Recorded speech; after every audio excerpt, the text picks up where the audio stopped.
আমি গিয়ে দেখি সব লালবাগ মাদ্রাসার মুহাদ্দিসেরা, এত বড় দাড়ি।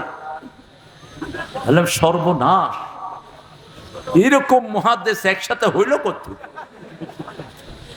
আজান হলো, দূরে আমরা গিয়ে নামাজ পড়ে আসলাম, ওরা কেউ নামাজ পড়লো না। সন্ধ্যার পরে দেখলাম সবার ধাড়ির ভিতর থেকে ধোঁয়া বেরোচ্ছে। কি বেরোচ্ছে? কি খাচ্ছে? সবাই জানে, দেখ কি খায়? গাঁজা।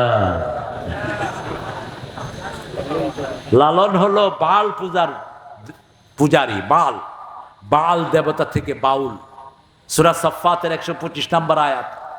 ডক্টর আনোয়ার হোসেন ঢাকা ভার্সিটির এই বাউলদের উপর, লালনের উপর পিএইচডি করেছেন। তিনি লিখছেন একটা ছোট্ট বই, সতর্ক থাকবেন এদের থেকে, এরা জীবনেও নামাজ